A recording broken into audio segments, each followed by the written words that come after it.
It's Wednesday night, and you know what that means. Tell them, Trey J Styles. It's Dynamite After Dark. Hit it, intern. Yeah, hit the holiday music, interns. Ooh, we got a holiday greeting. Oh, yeah, we do. Yeah.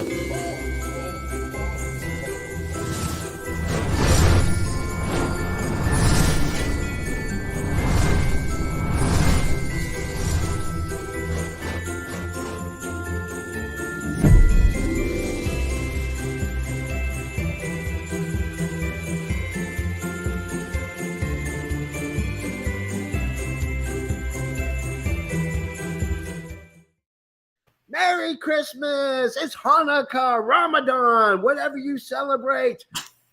Happy holidays. I am, of course, the JFB. May not be the DTW champion after this week. I know. I was sitting here literally with the best record in all of AFW, and then today happened, and I'm like, ooh. Today, Tony Khan decided to choose violence, and the end result was he beat the living crap out of everybody in AFW. I'm just hoping my opponent was slightly dumber than me in my picks. That's what I'm thinking. Like, I will say this for such a weirdly ordered episode, this had some really great moments, but some real head scratches. Oh, yeah. Yes. Yeah. And, of course, we are joined by Canada Dry. Hope you get better there, Canada Dry. We need you to sing without you on here. Yeah, he's got the bum knee. So, how often is it that the JFB is here and Canada Dry is not? It's usually the other way around. I know. Like last week, I had to fill in, and I'm like, oh my gosh, he's like, I'm gonna do such a terrible job, and he's gonna fire me. You guys did an amazing job, man. I was cracking up the entire time listening to it. Noob, how you doing? Welcome to the show. What's up, Noob? So before we get started, let's do our do we have a holiday edition of the Bobby Fish joke of the week? Absolutely, we do. Okay. Well, let's play the intro if I can find it. All right, there we go. You ready? Bobby Fish joke of the week.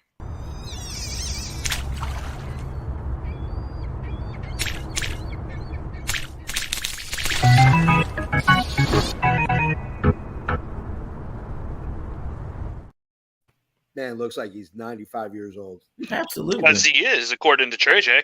No, that's the young estimate. See, the molting that he did, like this layer of skin he's in right now is 95. Yeah. Oh, okay. But I hope you guys know, because this is like the holiday season, it's holiday bash and all, and so we're gonna have a good, Saint Nicholas, Santa Claus. He gives, what does he give to naughty kids? What do they find in their stockings? Usually coal. Yeah. Well, apparently, once upon a time, they used to find autographed pictures of Bobby Fish. But then they declared it a hate crime, so they said so he had to come up with something a little more like at least coal could be useful. Like if your house is cold, I mean, coal is really useful for you. A Bobby Fish autograph is like, do you know that a Bobby Fish autograph, if you try to sell it on eBay, you got to pay the other person to take it?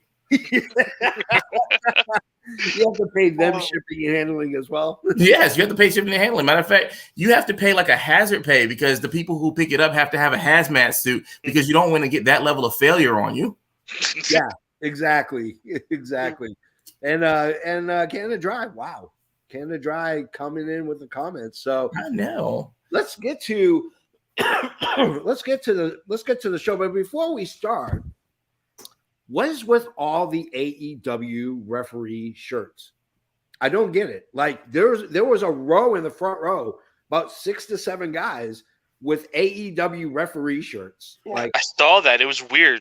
It didn't make sense. If you think about it, okay. So if you watch Impact, if you watch WWE, if you watch NXT, if you watch any other show, can you name 3 referees from any other promotion? Well, there's that girl on SmackDown. Exactly. That's what I'm saying. Like, you can't name anybody. You can Little Nate. Yeah, Little Nate. Yeah. Okay, that's WCW. That's way back in the day. Yeah. But he's also in WWE. He's in WWE too, so. Oh yeah, that's true. He was for a bit, but like as a whole, though. And sorry, I can finish the third one. Oh, go ahead. NWO ref Nick Patrick. Oh, there you go, Nick Patrick. Hey, didn't Nick Patrick like have his retirement match sometime recently? He did, yes. He refed his last. I think he refed his retirement match. That is awesome. He refed his last entire match. Apparently, Canada Dry is going to make a grilled cheese sandwich. Canada Dry, I wish you the best of luck. Please don't light yourself or your house on fire. That's definitely. Also, make sure that the floor around your stove is dry. Yes. Yeah. Canada Dry. All right. So let's get started. We don't open with a bang. We open with a promo. That's right. Ricky Starks. What is he wearing? These are my notes. What is he wearing? This kid is going to go to the moon if he's booked correctly. You can't have respect or dignity when you have spray on clothes. It looks like the clothes were sprayed on him. Jericho Appreciation Society comes out. I guess this is Stark's next program. Jericho possibly saved what could have been a very mediocre start to the promo. Definitely. Offers a spot on the JAS. Stark with the zingers of looking like an air fryer, and now that he's lean and mean, he looks like a divorced dad. I think we can start calling it the Jobber Appreciation Society. I hate using the word jobber because I'm not a wrestler, but yeah. We have a match on January 4th. It's going to be Ricky Starks versus Jericho. Yeah, I mean, so Trey J, what are your thoughts on this? I'm not liking Rock Light. Yeah. Rock Light. The Rock Light version is kind of like when Booker T was kind of doing The Book, but like at least Booker T had like a lot of energy and charisma. Ricky Starks is trying to play this role way too cool, and his intensity is going up and down. It's kind of throwing me off, but it also doesn't seem like the worst idea for him to join Jericho. Like I get for the program points, but it's like the reasons why he's doing this is terrible. Because how do you go? And plus, how do you miss the obvious jokes? This is why I don't like Ricky Starks as a promo. Yeah. Because it's like you miss the obvious. It's like how do you not go from you went from looking like an air fryer to looking like a lean mean George Foreman grill, like a lean mean grilling machine? Like how do you not go from one to the other? Yeah. Like the joke was there, and I really feel like I agree with you. The Jericho Appreciation Society really did save this, and I think Joseph Graham will agree with me. Yeah, Joseph Ricky Starks was not the guy to start this show. No, definitely not. You don't lose the battle for everything, and then you come up the next day and be like, "All right, guys, I'm still a man, even though I lost." It's kind of like, it's debatable. Yeah, Joseph Graham, your thoughts on the Ricky Starks promotion? So I do agree. This shouldn't have started the show. Yeah. I think they should have just flipped Danielson and this one personally. Absolutely. Yeah. There's a couple things I do like. One, they're not just shoving Ricky Starks back down the card. They're keeping him relevant, which is good. Yeah. Because that's what they've done recently is like, oh, let's get our one and done villain of the week and move on to the next. Mm-hmm. I hate that. I think it's stupid. And they were notorious for doing that with heels, but they've definitely not been doing that with faces. Yeah, correct. Yeah. And I think it's smart to have this on January 4th. Yeah. Because a lot of the big guys aren't going to be there because they're going to be in Japan for Wrestle Kingdom. Oh, absolutely. It's going to give him the chance to shine even more than what he already is. Yeah. Definitely. And let's talk about the schmoz at the end. AEW's newest ace, otherwise known as Bucket Hat, decided to make an appearance, this time in tow with Jake Hager. Definitely. They attack Starks. Action Andretti comes in for the save. I am loving this. Like, I know I wasn't on last week, but that may be the most holy shit moment last week. Andretti beating Jericho may have been the holy crap match of the year. I don't think that there's any other match that even comes close to that swerve. But I'm digging Action Andretti. Like I mean, I'm loving it. I'm loving it. Trey J, what are your thoughts on the schmoz? It was interesting. I was really I was immediately underwhelmed with Action Andretti coming down to the ring, but you know, because I thought he was going to take a beat down, but then when he didn't, I was like pleasantly surprised. Yeah. And I've noticed that December has really been like weirdly instead of these shows going on cruise control for the end of the year, they've really been kind of swinging for the fences on a lot of this stuff. I mean, Action Andretti winning, the Josh Alexander and Speedball Mike Bailey match from Impact that went an hour long. Yeah, Cena coming back, like they're not taking their foot off the gas for these last shows of the year, and definitely going into the big shows to start next year. Heck yeah, Joseph Graham, your thoughts on the schmoz? I'm glad for the continuity. Like Action Andretti could have easily just been a blip on the radar. Yeah, with his win, I'm glad it's not. Yeah, I am too. I'm glad that they're gonna build on this kid because he may be the hottest young person in wrestling promotion right now. Not named Hook. Yeah, not named Hook, or not named Austin Theory. So, so we get the breakdown from Excalibur. Anybody notice the song that was playing in the background? Trivia question: does anybody know what that song was? I didn't notice it. So okay.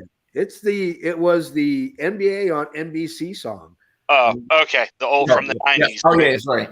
Yeah, they bought and Tony Khan bought the rights to it. It brought back memories of Magic versus Bird, Jordan versus everybody else, Dominique Wilkins. Like that was a great time to be a basketball fan. That's crazy because I always thought that was the NBA on TNT song. I didn't know it was on NBC. Yeah, it was on nice. NBC. Yeah. Very nice. So our first match of the night, the opening match, Death Triangle versus the Elite. How many hammers will be used? We'll get to that in a second. Nick, according to Excalibur and of course my favorite commentator Taz, Nick has freakish recuperating powers. Yes. They looked that impressive. He was pretty much hobbling and limping the entire time he was out there. Mayhem, nothing but mayhem. Who isn't in the ring? Everybody's in the ring. Xmas tree in the corner felt a little WWE to me. If you're going to have a Christmas tree, for God's sakes, have an illegal menorah as well. Like have a menorah in the corner you can hit somebody with over the head. They should have went up to the desk and stole Taz's. Yeah, they could have stole Taz's, for God's sakes. It was right there. Do bad heel wrestlers get barbed wire brooms instead of coal? That's always been my question. Great reverses by Phoenix. Did Kenny Omega almost get choked out by tinsel? Yes. And by the way, if you were counting, it wasn't 1, 2, but 3 hammers. Not enough. I predicted more in a league somewhere. I keep telling Dally that should be the tiebreaker. Screw the number of how long a match is going to be. It needs to be how many hammers have been used. This time it was 3. Yep. Joseph Graham, you start off. What were your thoughts on the Death Triangle versus the Elite? Okay, so very glad that they actually lived up to the no DQ rule. Yes. Usually in WWE, it's like no DQ, but it's like a regular wrestling match with like one chair shot or something. Like these guys, like granted, it's basically the same match, but the stipulation put enough difference in there that I really enjoyed the match. Yeah, absolutely, absolutely. Trey J, your thoughts on the match? Well, I think that we have to blame Wendy's for spoiling the outcome of this match. I mean, as you guys know, Wendy's, because the Elite had done being the Elite this week, they of course posted. I don't know if you guys saw it, but that Wendy's is in fact all Elite. Yeah. So yeah. And it's like if you scroll this over, oh look who's there. Look at there. It's those guys. It's the Elite. So at that point in time, it's like after having such a big push there, they can't lose. Yeah. Yeah. So did you see Wendy's tweet about this series? Yes. Yeah, it was great. Yeah. Of course, Bobby Fish is all Arby's, but I mean, he like McDonald's fillet of fish. No. You're not sure if it's real fish. You're not sure what that tartar sauce is made out of, but it's just gross all around. It's disturbing. Yeah, but as a whole, I think the match was solid. I think the match got the point across. I do agree with Joseph Graham again, having a solidly, a very solid no DQ match where the other guys who are there are getting involved in one way or another. Yeah. I was upset that I was upset again with the tease for the One Wing Angel that we didn't get, and now I'm convinced that for the ladder match they're coming out dressed as the Winchesters. Yeah, they better. At this point, it's got to pay off. Trey J, you think they're going to a One Wing Angel off the ladder in match 7? See, I think it's going to happen, but I don't think it's coming off the ladder. That would be something. I don't think he's there yet. Like, I think Kenny's good, but I don't think he's there yet because I think he's going to go all out against Ospreay. Oh yeah, he's going to go bonkers on Ospreay. That match is going to be awesome. That match is the one reason that I'm really glad I have New Japan World. Yeah, because I looked at the card and I'm not impressed with the card. Well, the cards is a bunch of rematches. Yeah, exactly. A bunch of rematches. But that's like that's New Japan's gimmick here as of late. Yeah. Like their problem is what WWE was in the mid 2000s. They don't know how to make they're afraid to promote new stars. Yeah. So they just go back to the old reliable. Yeah, exactly. I mean, you have the whole, Wrestle Kingdom should be what WrestleMania is, which is it should set up for the next year. It should go WrestleMania to WrestleMania, should be Wrestle Kingdom to Wrestle Kingdom. Wrestle Kingdom should be where you erase everything, set up everything else, and then just let it go nuts, Exactly. I mean, to be fair, in the last couple of years, before the pandemic, that was usually what New Year's Dash was for. That's true. Every single year. So we get MJF running through the corridors into the back where he decides to start barking at Bryan Danielson. It's funny that he accused him of being a down, dirty cheat. He actually cheated to win the match. Yeah, Trey J, your thoughts on the MJF little barking promo? Just it does so much. He does so much with just a little bit of time. He doesn't need a lot of time. He just needs enough time to get this point across. And it's like the general hypocrisy, while still referring to his title reign as his reign of terror, is insane. Yeah. And I love every second of it right now. I'm really loving it. I'm loving the character work. I'm waiting for Danielson to really get past the regal part of his promos and really get to focusing on MJF as a wrestler. Yeah. Joseph Graham, your thoughts on MJF? So, I mean, I liked it, but as the show went on and I realized that's us hearing from MJF, I was a little let down. Yeah. Just because, like I said before, I expect more from him, and I really wanted to hear him say something about Bryan Danielson rather than just, oh, you attacked me from behind, when he clearly met him face to face and MJF ran like a little chicken. So, yeah, exactly. Yeah, but that's why once again we're back to that whole I'm really starting to hate that we'll hear from. I don't want to hear from these people anymore. Okay, just put it in the show. It's not the draw. Yeah, let's put them in the ring and let them fight it out. I don't want to hear people bickering back and forth. If I want to do that, I'll just go to my family's dinner on Sunday. I want to be complaining all day long. Anyways, I digress. Action Andretti cuts a really good promo, and then out comes stroke candidate Matt Menard and Pat Riley wannabe Angelo Parker. This made no sense. Why in the world was this even on?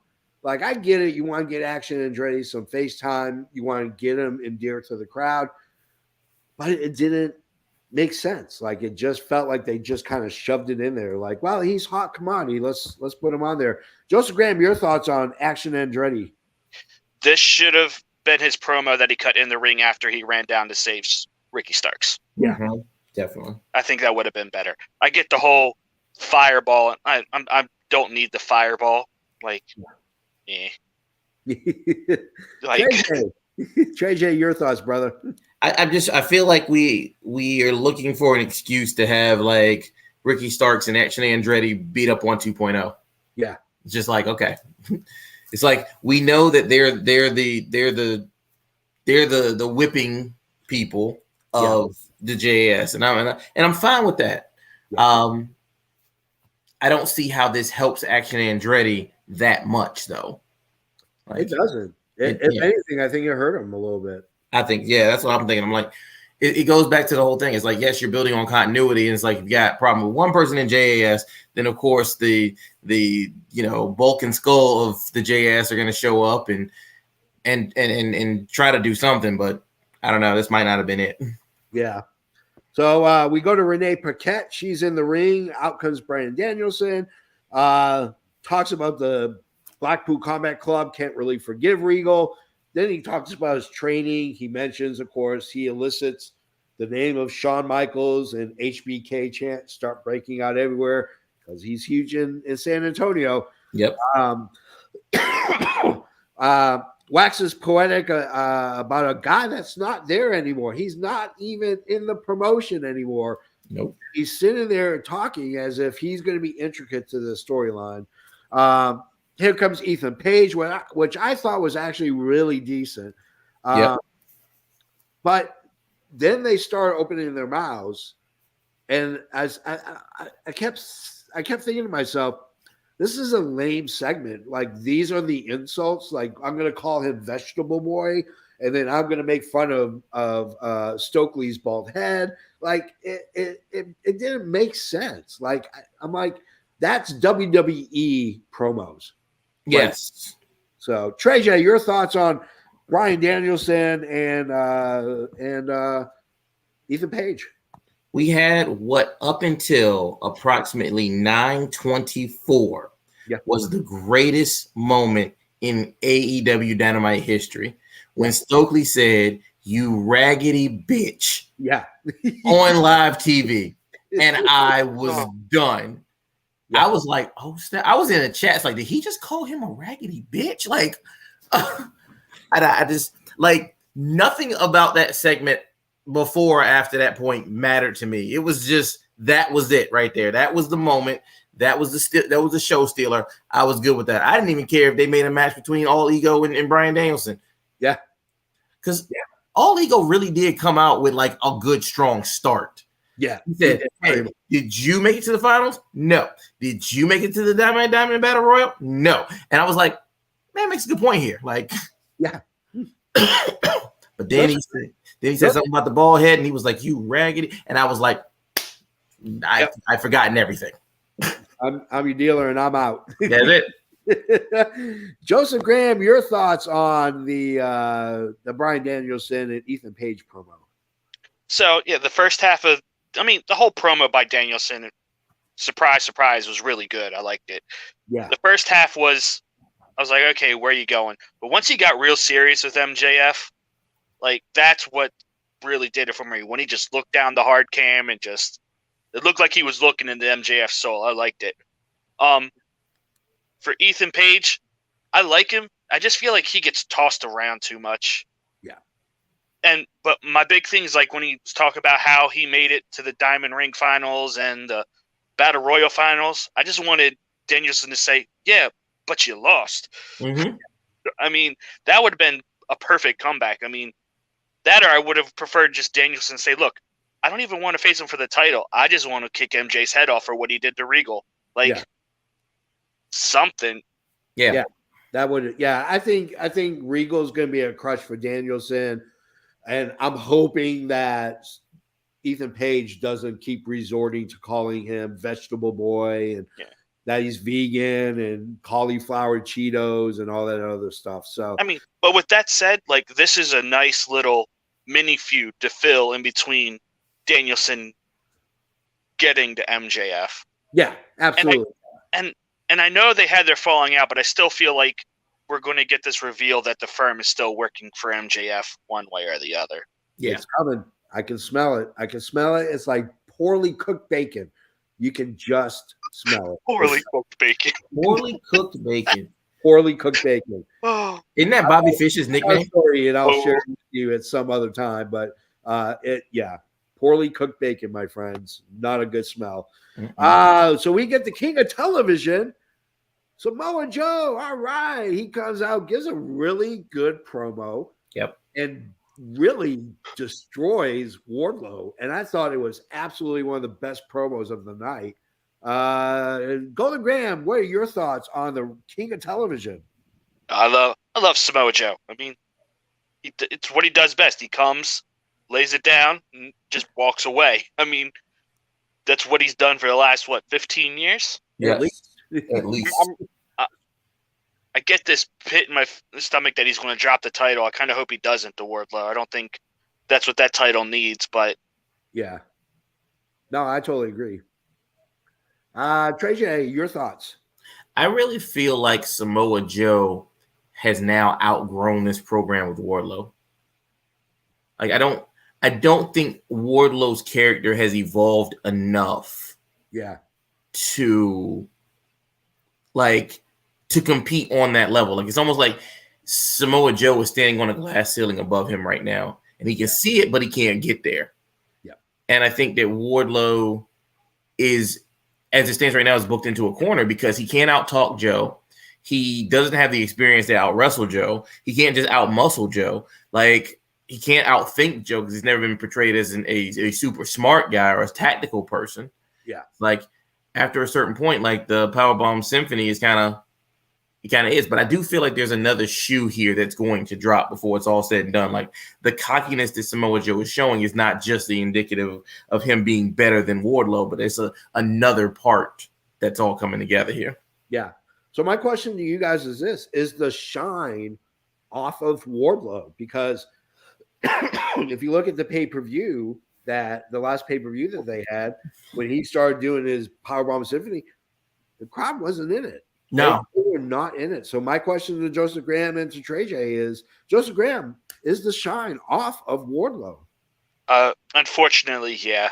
He had the ability to be the biggest homegrown thing that AEW had, and they kind of, I mean, part of it is the whole MJF deciding to take his ball and go home for a little while. Yeah. But unfortunately, he's just a victim of circumstances. I mean, it's nothing they can't undo. It's just going to take some time, I think. Yeah. Yeah, they booked him in the corner, and it's really sad. Trey J, your thoughts? I don't think the shine is off of Wardlow. I think the shine is off Wardlow's moveset. Yeah. Like Wardlow was Wardlow has needs to go back to the thing where he would just, instead of doing the Powerbomb Symphony, just knock somebody out. He set them up on the corner. He kicks them in the face. Boom. They're done for. Knockout. Those things still get people going. The fact that he can show up and be a presence is still like over. The Powerbomb Symphony, though, is done. You can't take a move that so many wrestlers have used as finishers, Vader, Kevin Nash, Batista, and then you just do it so many times to the point where it's like, oh, 3's not enough. Like, yeah. At a certain point, that starts to reflect badly on the person that's delivering.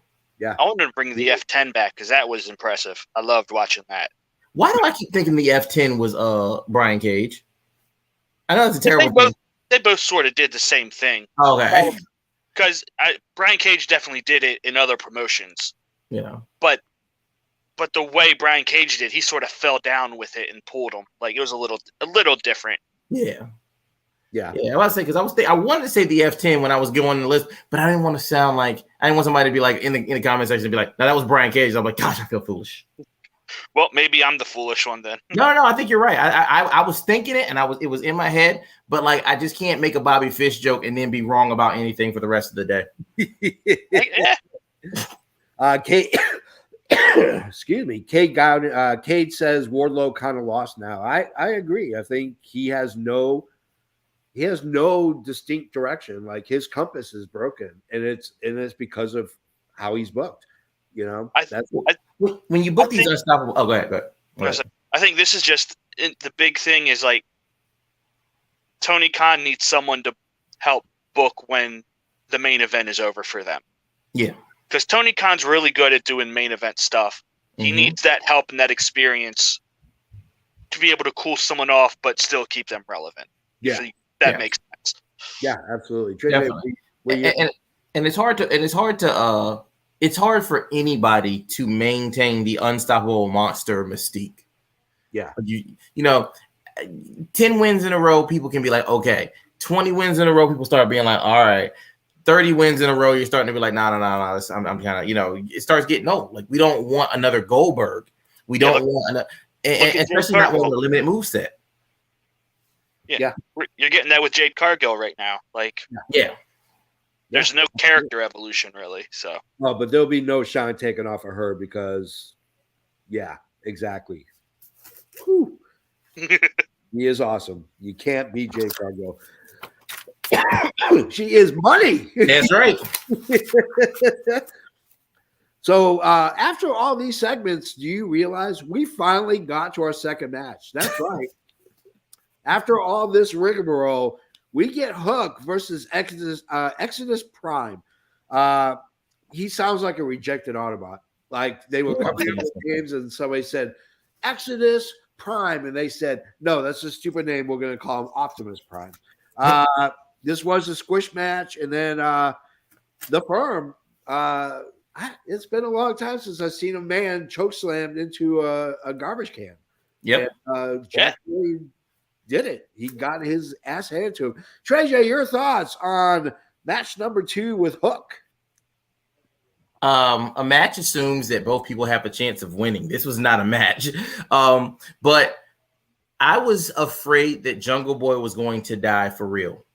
Yeah. Because that trash can looked incredibly snug.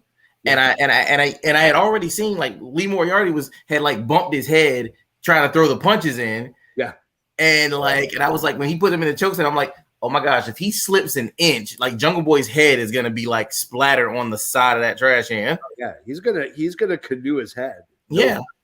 He's gonna have that dip in the back of his head like Bobby Fish has. Yeah. Gologram, your thoughts? I mean, I'm glad to see Hook on Dynamite instead of Rampage, but I'm ready for him to actually like have matches rather than these squashes. I don't think it's doing anything for him anymore. I mean, he's still over because he's Hook, and Dallas will never let that stop. So no, he will keep that train running even without fuel. He'll find a way to make it roll. Dallas is like really on the Hook train right now. Oh yeah, I do love the fact that even though Jungle Boy like got attacked, there was no sense of urgency like in Hook. It was like, well, he's already in the trash can, so I'm still going to walk at my normal pace, and they're going to cut Moxley music in while I'm doing this. Yeah, that was really weird. Like the transition between. Kate says Hook needs a new direction. The only thing I can say is I wish they named him Son of Taz. That would have been so much freaking better. Like Hook, I get it. It's Red Hook. I get it. Hey. Hello. How are you? Good. It's like the future champ right here. There you go. Told you guys the season of Styles continues. But yeah, Son of Taz would have been a lot cool. I get it. You're from Red Hook. That would have been cool. But Son of Taz, that's got a real nice ring to it. So So let's get to our third match, because as soon as the second match ended, before Hook could even get halfway up the ramp, they played Moxley's music. He stops in the middle of the ramp, thinking maybe it's they're coming to bum rush him, and it's not. It's Mox, and we get Mox coming in with Claudio, and then we get Mox versus Darius Martin. Two very extremely different styles. It would be a huge win for Darius if they pulled the trigger, which unfortunately they didn't. Darius kind of went away from what works for him, and that's the high flying. He tried to make it ground and pound, and you can't ground and pound Moxley at all. So, Trey J, your thoughts on match number 3? If I was Dante, I would have kicked Darius just so he would get a win over Moxley by DQ. I was like, man, that would have been exactly how I booked this. And the only reason I would have booked it is because then you get Claudio and Moxley versus Top Flight with a real reason. Yeah. And I think that's definitely a match that I would like to see, because I think that Dante's had a shot against Moxley before, and I think he's had a shot against Claudio when Claudio first won the ROH title. Yep. So I mean, it's definitely like we know that Dante has a lot of potential. Darius definitely needs to get the reps in after those 2 huge injuries back to back. But overall, this was a better match than I had expected. I didn't expect a full squash, because I think that's like not the direction they're going right now. Yeah.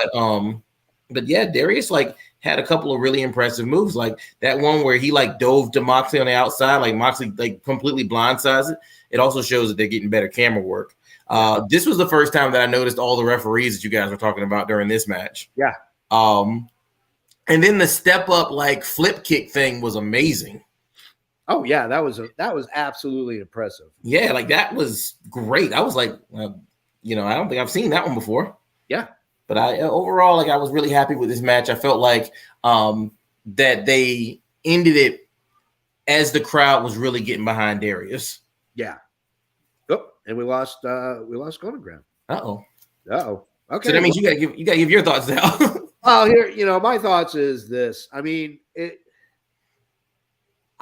didn't make sense. The match itself didn't make sense. If there was some kind of business between these 2 guys and between the 4 of them, between Claudio, other than just taking, Darius, Dante taking on these guys, it would have made more sense if it was Moxley versus someone else. And the fact that it wasn't really deterred away from me for that. So Joseph Grant, welcome back. And what are your thoughts on the match? I thought it was good. I kind of I guess it was just to promote the trios match, I guess. But I mean, I have no complaints about it. I mean, the fact that Darius bled and Mox didn't, it's kind of weird, but yeah, exactly. I don't know if we talked about it or not, but the Moxley promo before this, did we miss it? No, it was promo number 3. I know. I just wanted to say something. Like, I would have really liked to have seen at least Claudio be part of it. Yeah. Like, actually, if the BCC is going to remain a thing, which it looks like it, like, I wouldn't have mind seeing them, especially since they're talking about the trios battle royal. Just having them both, at least in the background, just make them look like a group. Yeah. Yeah. Exactly. So we get to our 4th match. Holy Christopher Columbus! It's the Guns versus FTR. They obviously they're doing it to mock FTR, but they came out with Bret Hart sunglasses, and they were dressed in pink like the Hitman. They copied his tight design to the T. I thought that was really good because it kind of showed that they're trying to get inside the heads of FTR. Crowd has been on fire for this whole show. I give kudos to the crowd. They did an amazing job. San Antonio is a huge wrestling mecca. World class coming through there. But they were just on fire. Like, they have put the other, except for Chicago, to shame. I mean, to shame. Very much a grudge match. At this point, the winner looks like it might just be the last person or team standing. When the Guns miss, they miss big. Like, it's a wild swing, or it's like one of your best missed drop kicks you've ever had. When they miss big, but it looks spectacular. I don't know why. I find it hilarious. Joseph Graham, your thoughts on the 4th match? I mean, it was good, but I'm just not a fan of the Guns, so I kind of wish it was a different team in this position, getting the rub over. Getting the one up on FTR personally. Like, I've watched them. They just don't do anything for me. And it was weird to see them dressing as Brett and then deciding to do Sweet Chin Music. Yeah, exactly. Trey J, your thoughts? The sad part about this is that, like, there is a part of me that hopes that, like, all these CM Punk teases with FTR is going to lead to something now. Because if not, I feel like what's the point of FTR going on this losing streak? Like we thought it was going to be Jericho going on a losing streak, but it's true. Like the FTR's gone on a 3-match losing streak, and I don't think any top team in FTW, I mean not FTW, I mean AEW has ever like gone on a three-match losing streak. MJF went on a 2-match losing streak at most. Yeah. And then Moxley went on 1. Danielson was on 2. It doesn't happen. Yeah. And so you got to hope that this is building to something bigger, and knowing that, you know, they have the firm with them and everything, you know, you're hoping that there's some big thing that jumps up, that pops off from this. So, and the crazy thing is their losing streak may not end, because they're defending their AAA titles next week. Yeah. The week after that in New Japan at Wrestle Kingdom, they're defending their IWGP titles. So yeah. And so that's the thing, and it's like the timing of it all is suspect, but it's kind of like, where's the bounce back? Like FTR is way too good to not bounce back from this. Yep. I mean, maybe if reports are to believe, there may not be a bounce back for them in AEW for a while. So yeah, I'm hoping not. What's the rumor? Well, Dax came out and said like their contracts are up early 2023, like March, April, I think. Okay. And they may not sign anywhere. They may just take a year, go tour the indies, because they said they're enjoying doing the little shows so much. They may not sign with WWE, AEW, or anywhere. Yeah. And you know what? I can't blame them. I mean, I don't blame them either. No. I mean, they've made such a name for themselves at this point that no one's going to necessarily attribute them or their success to any one place. So, yeah, they should go out and do the things they want to do and wrestle the opponents they want to. Maybe go through British wrestling. I think that's someplace they haven't really been. They would really help rebuild the British wrestling scene too. By far. Yeah, because it's been hammered as of late. It's not nearly where it was. Well, we all know that reason. Yeah. Mm-hmm. So we get to Sanjay Dunnett. We get to Double J, Jeff Jarrett. We get to Jay Lethal doing a rap and not doing a good one. And then Jeff Jarrett wearing a Slapmax shirt. And that's my thought on it. Joseph Graham, your thoughts on our little video package? So I don't know if it was just on my end, but the visual and like the audio was not synced up. No, so it added just a little more comedic value for me. Yeah. Because I thought it was a horrible rap, but it was like one of those so bad that it's good deals. Yeah. So, and then, and just the slight little off of the audio and the visual just had me here laughing. So, yeah. Sweet. All right. Trey J Styles, Holiday Hostage. I actually thought that it was going like, I feel like Sanjay started off doing too good of a job, and somebody's like, hey, unless you want this to become a thing, you better start messing up. And then that's when everything kind of like shifted over, because the beginning of that rap was like, okay, I'm with it. And then the fact that like everybody else in it was just like that's like the best part of any rap video of all time. Just it's like the camera pans on to somebody who is not rapping, and they're just like, just Sanjay had a bunch of hype, man. He did. He was so great. And then like everybody had their little shirts, like Granddaddy Ass, 7'4", Slapmax, like that. You know, y'all know my feelings on Jarrett and that Slapnuts thing, but it was just really interesting that they decided that like Lethal and Jarrett were gonna go against Bowens and Billy Gunn first. That was an interesting twist there. Yeah, absolutely. So we get to our next segment. Yeah, that's right. We did have 5 matches. Sometimes it took a while to get to them. We got Rick Ross mediating the meeting between Keith Lee and Swerve Strickland. The crowd they gave 0 Fs to this. They were that's the most quiet I've heard a San Antonio crowd be. It's almost like someone had a heart attack and everybody was just really quiet because they didn't want to talk, you know?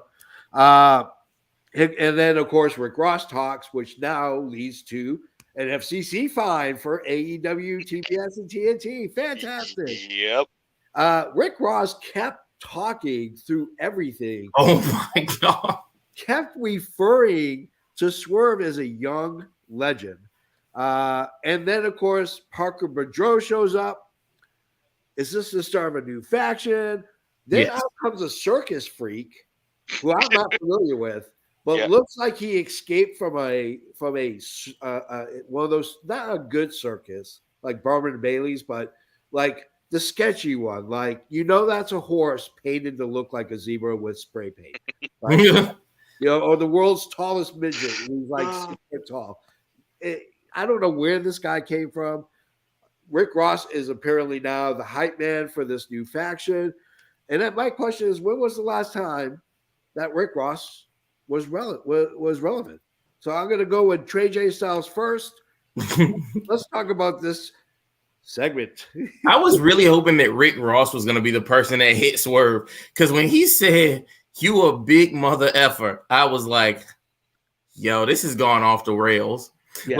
Like you can just see Tony Khan in the back talking about, say, hey, Mildred, what was that line that comes after "once you go black"?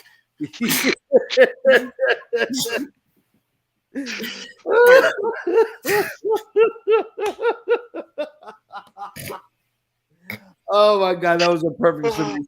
Ladies and gentlemen, that's the end of the show.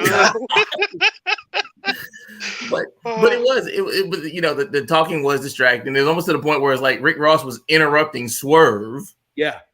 And I do like this, like, Swerve. I kind of like Swerve's faction. I wanted them to do something good with Parker, because the guy looks great. He has a great look about him. He just he's definitely not ready to be like a solo guy. Yeah. I don't remember, like, that one guy. He reminds me of, you remember Kizarny? Yeah. Yeah, that's what that one guy reminds me of, but like after years in prison. Yeah. Like, he got teardrop tattoos specifically for a reason. Yeah. Like that guy has a past that he does not talk about. Like, no. I have a feeling he makes Nick Gage look sane. Yeah. Like, in a safe bet. Like, oh yeah, this guy's never committed an armed robbery with a mask not on. Yeah. That man, like, for a fact that he does not check no on every box on a job application. Yeah. Have you ever committed a felony? Yeah. Yes. Sir, it looks like you've left this blank. Yeah. You want me to leave this blank? Where were you working between this 5-year span? San Quentin. License plates, yo. He's like, yo, from San Quentin to San Antonio. There you go. All right. The cinder block thing was a little bit odd to me. Like, I get the visual. Yeah. But it was just so weirdly out of place. Yeah. Like, it was so poorly done. Like, I've seen fake props for stuff, and that just looked horrible. Like, I was like, that doesn't even look like a cinder block. Like, Keith Lee didn't even know where to fall after that. Oh yeah. He was just like, do I fall? Do I stay? I don't know what to do now. Like, yeah. And even when like he took the chair shot, he's like, okay, now I'm gonna get to my knees. Like, he almost didn't comprehend when he was supposed to take a fall. So exactly, and that threw things way off. Yeah. Golden Grams, your thoughts? Okay, so for a little background here, real quick, I told Canada Dry, I was like, I found my one segment that I want to be overly negative about. Yeah. Uh-oh. Because I did not like this. Rick Ross, I don't know what this segment was supposed to be, but it wasn't it. Rick Ross he stuck out like a sore thumb for me. I'm like, I just wanted to go through the screen and tell him to shut up and let Swerve talk. Yeah. Yeah. I do like the psychotic Swerve. Yeah. Like I feel like he's like 2 steps away from putting on the Joker face paint. Yeah. So, but I was kind of hoping, just give me a one-on-one. Not every villain needs their faction on this, especially these guys. I'm just like, yeah. I couldn't agree more. Parker Boudreaux, that guy is green.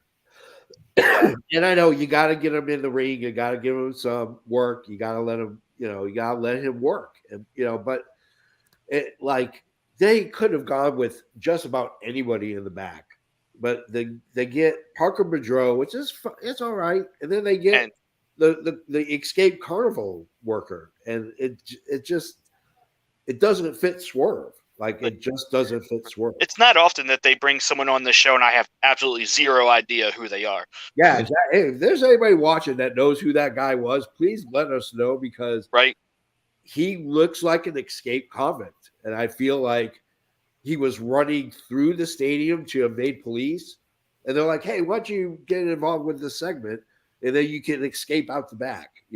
So it made no sense whatsoever. Let's get to our fifth. Well, we got. The advertising, of course, for the Trios Battle Royal looks interesting. Like, I'm very curious how they're going to do this. If one guy goes over, the whole Trios is gone, or not normally how they do tag team battle royals. Yeah. So it should be, and there's $300,000 on the line, and of course, my favorite was, Trent says, "I'm going to buy a house. I'm going to buy my mom a house." Chuck Taylor goes, "Oh, I'm going to buy myself a chainsaw." And then Orange Cassidy goes, "I'm going to buy Trent's mom a nice house." I loved this this little package that they did. Yeah. I just wish it was longer and had a couple more teams in it. Yeah. Or if they had more of these throughout the show, it would have been great. Oh yeah, it was. But you can absolutely tell that the new person they hired that's in charge of production, is already paying, in my mind, paying dividends, because everything just looks better, and I'm very excited to see these set changes that are coming in the new year. Yeah, absolutely. Even the Sheeta and Jamie Hayter hype package was so much better than the one last week. Oh yeah, that was amazing. Like, you actually had Jamie Hayter like sounding like a good promo. Yeah. So definitely like that. Well, speaking of Jamie Hayter, let's get to our fifth match. It is Jamie Hayter versus Hikaru Shida. This should be a banger of a match. Shida, Hayter, very, very similar styles. Yep. She is getting at her licks, but she really, really, really crisp on her moves. Both of them really crisp on their punches. I mean, it looks solid. Shida really is wrecking Jamie Hayter. I don't remember Jamie Hayter not getting as much offense as she didn't get this match. I hate these commercials. I understand why it's fast. I get it, but you in the middle of an important match, like, one is fine, but two, like, literally 15, 20 seconds in between each other makes no sense. Then we get the schmoz at the end. Tony Tora comes running in. Saraya comes running in. The bad guys leave. The good guys are in the ring, except for Shida. I don't know where she was, but she wasn't in the ring. So, Trey J Styles, talk about the main event. That match started off so great to me. Like, I like seeing matches, because when guys do it, it's like, yeah, we kind of expect it. Like, you get in there and they start throwing punches off top. When the girls do it, a lot of times it can be really, really great, like we had today, or it can be just outright awful. Like, these hits look great. Like, these were crisp, they were solid, they were basically strong style hits. Yeah. And it really set the tone for this match, because I really think the crowd was dead going into this match. Yeah. I think that the Swerve segment may have done a lot of damage to the crowd's enthusiasm, and this match really helped to get them up, because at a certain point you really saw the crowd turn to, like, yo, who's really going to win this match? Like, something, because they were really, and you're right, Shida was laying in a lot of good shots, and Shida made Jamie Hayter look so tough. Yep. The final sequences, though, Jamie was just, I mean, she was just unstoppable by that point. Oh, she was on top of her game. I mean, she was in that zone that you get into. So, and I really hate the fact that I understand from a storyline perspective why there was a schmoz. Yeah. But once again, it's like, it's one thing when Britt tries to take the shine or take the spotlight off of Jamie, because we still have it on Jamie. Yeah. But this, when we start seeing like Toni Storm, who, hasn't done jack since she's been in AEW for real. And I understand that she won a title, but she didn't actually technically really win it. Right. It was kind of handed to her. And then Saraya becoming like the big hero. That's too many people taking the shine off of your champion. Now you're basically saying, oh, yes, Jamie Hayter's champion, but she's like fourth in the pecking order. Yeah. Yeah. And that to me is problematic because that's when you overdo it. And regardless of what happens there, you have to protect your champion. Yeah. 100%. Absolutely. Golden Grams, your thoughts? This match lived up to the billing of being the main event. Yeah. I love this match. It was great. It's great to see two women who you can tell are really seasoned and really know how to go in that ring. Yep. Which is what this division has been missing. Yeah. It's got a lot of young who I think will eventually be good, but at the moment they're not. Yeah. And you can tell a lot of botches, but like this match just flowed great. Like I have nothing bad to say.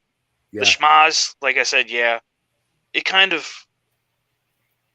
sort of plants the seeds that maybe Toni Storm will be the tag team partner or something. Yeah. Right. But I think it'll be a letdown if it is, personally, because we've seen so many tag matches with these 6 women involved in one combination or another that I don't think it's befitting of this big month-long build-up. Yeah. And I'm going to be completely honest with you. If it's not Sasha Banks, everybody's going to be disappointed. Yeah. Yeah. I hate to say it, and I hate to say it like that because Toni Storm's not a surprise. We know Toni Storm's been associated with Saraya, but if it's Sasha Banks, it's like, oh, okay, now this is the big surprise. This is worth us waiting a month for. Yeah. I mean, we have in AEW Sheeta's like one of the oldest women on the roster, and she's only 34. Yep. Paige is 30, 31. Britt's like 31-ish, 31. Yeah, about 30, 31. Jamie's 27. You got such great talent on this roster that's going to be there for quite some time. Yeah. And you have to give them, you can't cut them off because, we still have 2-3 years to worry about them. Because you look at somebody like a Jamie Hayter, she's going to get snapped up by WWE. She could easily get snapped up by WWE. Yeah. Because she's really good. She's great on the mic. She has a great look. It's very different. And she has a style that can compete with just about anybody. So WWE is going to throw money at her. Granted, I doubt they'll ever, Britt's never going to leave. So that's the thing. Saraya's probably never going to go back. Yeah. Athena, I think she feels like that bridge is just burnt for her. Yeah. Oh, she took a flame to that bridge herself. Yeah. Well, with some of her comments. Yeah. But, you look at it and it's like, yes, you have this core, but don't take your youth for granted. Use it now so that you can keep getting those matches for the next X amount of time. Because a situation like this is when Sky Blue should have shown up. Yeah. Sky Blue could have been the person that shows up instead of Toni Storm, and then Saraya comes in with the big, player. And now you have if you do decide to do a 6-person, you have somebody that can easily take the fall on both teams. Yeah. Nobody if you do Saraya and Toni Storm and Sheeta, none of them can afford to take the loss. It's gonna go. Rebel's taking the fall. Yeah. Yeah. Absolutely. I'll just say one thing. Yeah. Real quick. The fact that they're running with the same story for 2 people with Hangman Page and with Toni Storm, they're not cleared to compete, isn't going to work because. You missed, we didn't get your input on it last week, but last week with Hangman saying I couldn't remember my kid's name, nothing's going to get more emotional, impactful than that. No, not even close. So they should just do something different with Toni Storm. Yeah, make it a different story because it's not going to work. Yeah, it's going to fail, and it sucks because she was finally getting to a point where she was the old Toni Storm. When we saw her in the Young Classic, I think WWE really screwed with her, and she got the yips, and she had the yips when she was in, in the very beginning of AEW. she just didn't perform like we thought she would. And she's getting to that point now where she's right there. She's knocking on the door as being that old Toni Storm. And they're gonna find a way to screw it up, which really sucks. Would you put the last comment from the chat up, please? Yeah. Oh, the one after that one. Oh, Canada Dries. Just wanted everybody to know that Sky Blue did, in fact, even though she didn't show up for because we have to, keep the legacy going. Yeah, Sky Blue still gets her backwards hat and just, we're good. Just want everybody to know that still there. Still there. I should have saw this coming. I was wondering why Trey J was off screen for so long. I know, and then JFB almost ruined it because he got so emotional about it towards the end. And I was like, God, this is not. It's like I wonder if I should even still do it.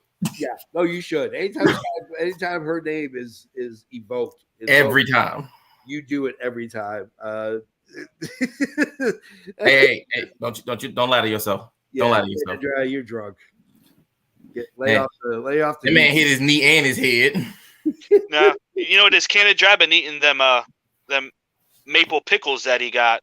I know. He sent me a picture of it, and I was like, "It actually looks really good." Like I could see myself eating a jar, stone off my ass. Like it would be perfect. That's got to be like the perfect come down food. Yeah. I mean, sweet, and it's sweet and salty, so it's going to be good. Yeah, and it prevents and it's pickle, so it prevents hangovers. I think I'm gonna do is I'm gonna give Canada Dry my FedEx number and just have him mail me like 4 or 5 jars of it, so I can do it. Totally makes sense.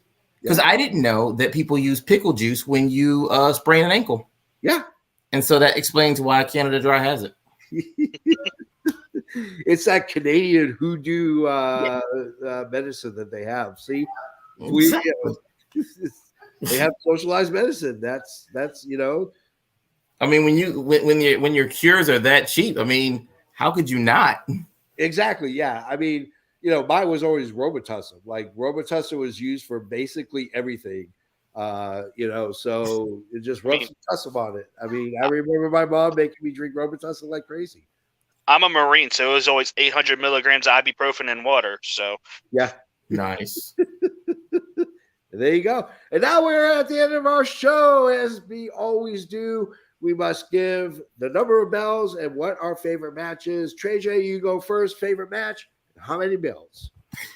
Sheeta and Jamie Hayter was definitely my favorite match. But the show was overall, got to give it 2 bells because the pacing of it just seemed really off. The segments, some segments went too long. Some segments went even longer than that. And it was just, I don't know. This was not a strong Holiday Bash episode because the only thing that was even really holiday related was the trios match and then Samoa Joe's promo. Yeah. Everything else was just like, this is another day. Yeah. Like even the Swerve and Keith Lee thing should have never been an in-ring segment. That would have been something that would have been much better done cinematic because this was proof they should not have done that live. Yeah. They could have made that look so much better.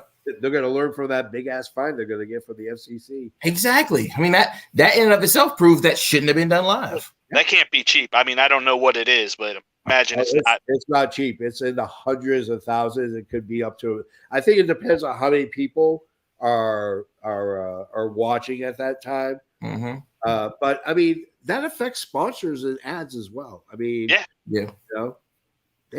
And it affects the relationship because I mean, Rick Ross is not. I mean, granted, AEW seems to be on this whole washed up rapper kick, but Rick Ross does have a significant number of fans. Yeah, and not being able to bring him back could negatively affect that as well. Yeah, absolutely. All right, Golden Graham. How many? What was your favorite match? How many bells do you give it? Favorite match. I mean, I think last week we had 4 different answers. Well, that's not the case this week. I'm going with the main event. Yeah. I mean, how could you not? It was great. And I'll give this show 3 bells. Like, to me, this was like a good, like, it was more like a foundation of building show more than a celebration or holiday bash show. Right. So, I mean, I'm fine. It was good. I was entertained throughout all of it, but the Rick Ross thing. Yeah. So yeah, that. Noob says she didn't hate her match of the night, but overall, 2 bells from Tony Khan should have made this year's AEW Holidays episode, but to me, it was Wednesday. Yeah, you're right. I mean, you hit the nail right on the head. I think that's the big thing. I think they need to stop having so many special, Dynamite episodes, because when you name a Dynamite episode, it evokes a higher expectation. Yeah, definitely, absolutely. I'm going to give it my favorite match. Of course, we're gonna have a triple here because that Hater versus Sheeta match was probably one of the best women's matches on Dynamite this year. It was an absolutely fantastic display of 2 different strong styles just going at it. Number of bells too. The Swerve Strickland. The gluttony of segments and video packages that we got, I mean, we went almost 45 minutes before we even got to our second match. Yep.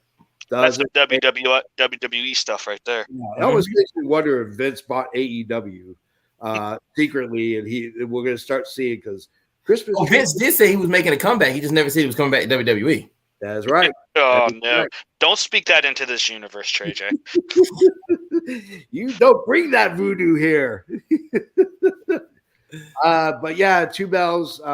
Overall, the Rick Ross, it felt discombobulated. It didn't feel like it was flowed correctly. It felt very up and down. I mean, the second that you get that really good high, then the Rick Ross segment just crashed. It just crashed and burned. So, yeah, so 2 bells for me. That is it. We are out of time. We're getting a flash from the interns to tell us to wrap it up. So I'm going to wrap it up really quickly. 2 ways you can find us on the interwebs, wherever you want to go, Facebook, social media, Twitter, Hive, yada, yada, yada. If you go to the bottom of our YouTube page, youtube.com/Effin Wrestling, you can go ahead and click like, subscribe, and all our social media is down there. Or you can go to our brand new, amazing website, effinwrestling.com, where if you scroll all the way down to the bottom, on that little row is all of our social medias. If you are on Apple and you listen to our podcast on iTunes, leave us a 5-star review. If you do, we will read it on the air. It helps us with aggregates. It helps us get into more people's phones so they can listen to us as well. If you like t-shirts, and none of us is wearing any of that we sell, but you can go to prowrestlingtees.com/Effin Wrestling. We have all our swag. We have AFW swag. We have podcast swag. You name it, we have it. And if you love old school wrestling, and I know that you do, we run Adrian Adonis's pro wrestling page. It's prowrestlingtees.com/Adrian Adonis, where you can get all of his amazing shirts. So yeah, other than that, that's it. Merry Christmas. Happy holidays, everybody. I just want everybody to know that I won my AFW match today. So yeah, something great did happen for this episode. Wow. I don't even want to look to see if I won. Do I get to do the thing? Hey, Canada Drive's not here. Do I get to do it this time? Yes. Okay. So yes. On behalf of Trey J Styles, the Effin Golden Graham, I am the JFB. Scissor me. Oh, shoot. I did the wrong way this time. Yeah, there we go. There we go. And remember, just keep fighting. Woo!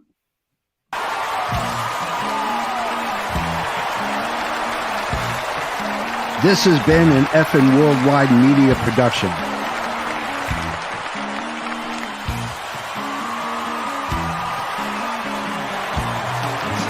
You can find us on all social media platforms like Facebook, Twitter, and others. Head over to our YouTube channel at youtube.com/Effin Wrestling. And while you're there, click like and subscribe. Want some swag? Head to our store at prowrestlingtees.com/Effin Wrestling. You can find all these links and much more at our awesome website, fnwrestling.com. As the JFB always says, you can book it.